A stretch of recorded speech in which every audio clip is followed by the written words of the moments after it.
Salut à tous, aujourd'hui on se retrouve pour un petit tutoriel assez inédit dans le sens où on ne va pas parler d'un produit en particulier, mais plutôt d'un problème que vous pouvez rencontrer, notamment à l'usage d'une polisseuse, qu'elle soit comme celle-ci une polisseuse orbitale classique comme la DS6 Pro, à savoir le changement des charbons. Voilà. Alors souvent dans les sacs, quand vous achetez en fait les polisseuses, vous allez trouver des pièces de rechange qui sont fournies, donc ce qu'on appelle en fait des charbons. C'est ça, tout simplement en fait deux petites pièces qu'il vous faudra changer sur votre machine en fonction de l'usage que vous allez avoir, donc de l'intensité d'utilisation que vous allez avoir sur votre machine. Alors, c'est une opération que vous pourrez faire chaque année si vous polissez assez régulièrement, ou alors que vous ne serez peut-être même pas amené à faire une fois dans votre vie si vous utilisez votre polisseuse simplement une fois à l'année, voire même moins. Voilà, mais c'est une opération qui est quand même indispensable de connaître si vous êtes un jour confronté au problème.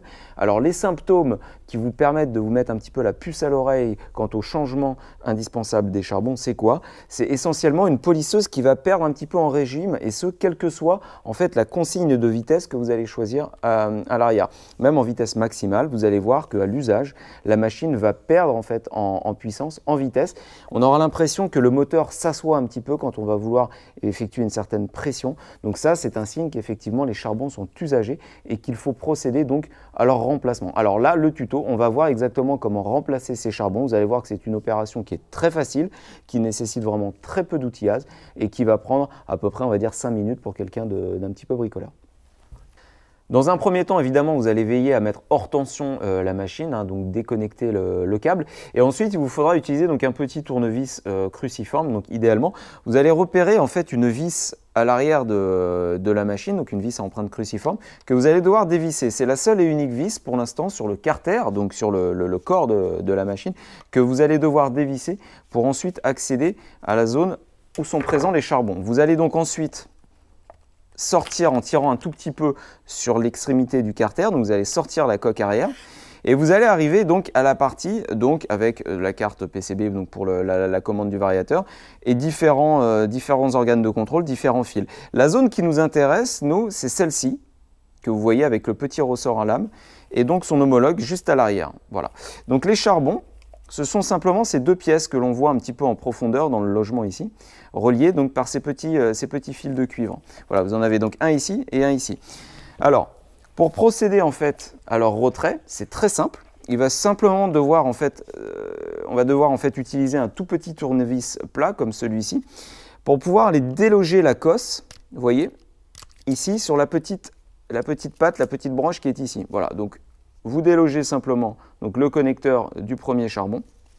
Et ici, ensuite, vous avez donc un ressort en lame, je vous le disais, qui permet de plaquer le charbon pour effectuer le contact. Donc, avec ce petit tournevis, vous allez essayer donc de déloger la partie donc, du ressort en lame, la partie supérieure qui fait contact et qui fait pression. Vous la mettez sur le côté, du côté de la petite vis ici. Et ça vous permet ensuite de pouvoir retirer votre charbon. Vous voyez, c'est quelque chose qui se fait assez facilement. Une fois que vous avez fait ça, vous procédez de la même manière sur le côté suivant.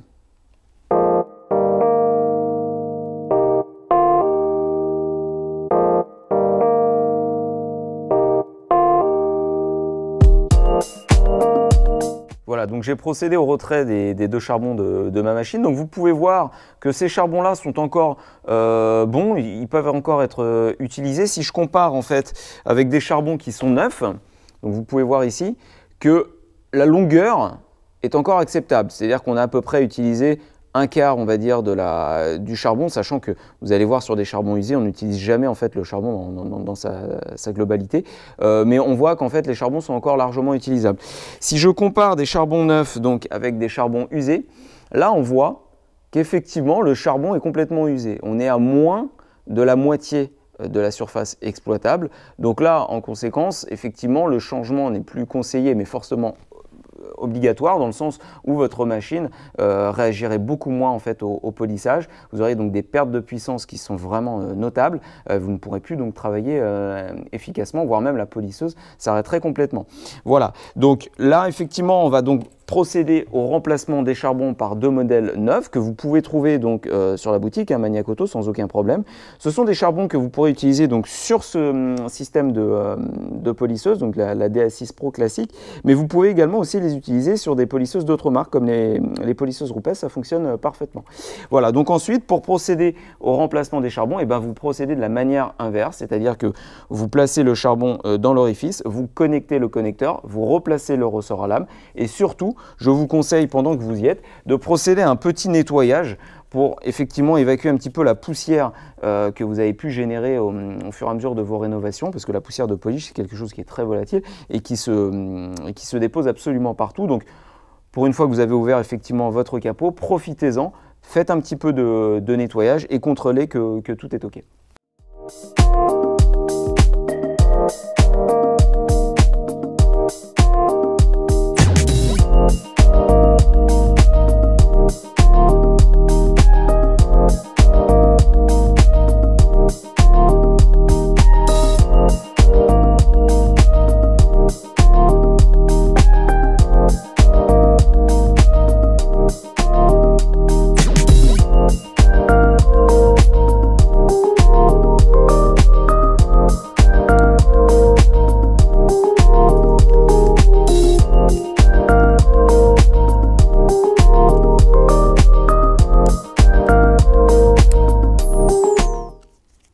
Voilà, donc on a fini de procéder donc au remontage des charbons neufs sur la polisseuse. Donc veillez bien effectivement à ce que le ressort à lame, donc cet élément-là, soit parfaitement en contact avec le charbon sans qu'il ne touche effectivement le fil de cuivre. S'il touche un petit peu, c'est pas trop grave. Vérifiez bien effectivement que le connecteur ici soit parfaitement donc enfiché sur la cosse. Ne laissez pas de jeu. Au besoin, resserrez un petit peu la cosse avant de la remonter et vérifiez qu'effectivement tout l'ensemble soit bien dépoussiéré, bien nettoyé avant de remettre donc le capot arrière de la machine.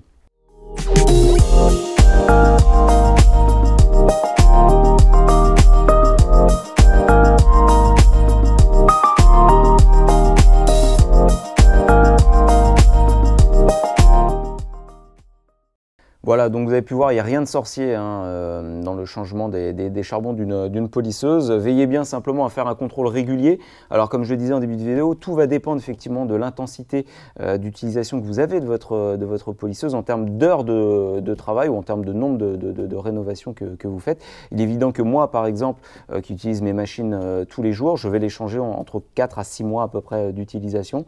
Pour quelqu'un qui va simplement faire son véhicule une fois à l'année, vous pouvez très bien vivre avec vos charbons d'origine pendant 5 à 10 ans, même s'il le faut, il n'y aurait aucun problème. Mais veillez bien quand même à chaque fois à faire un petit check, ça ne prend pas longtemps, vous avez vu en 2-3 minutes, si vous êtes un petit peu initié, vous pouvez contrôler un petit peu l'état de vos charbons pour vous assurer que l'état est encore viable et au besoin, de toute façon, dans chaque machine, vous avez un jeu de rechange. Voilà, donc n'hésitez pas à procéder de cette manière pour faire le check sur vos polisseuses et surtout profitez et bon detailing à tous.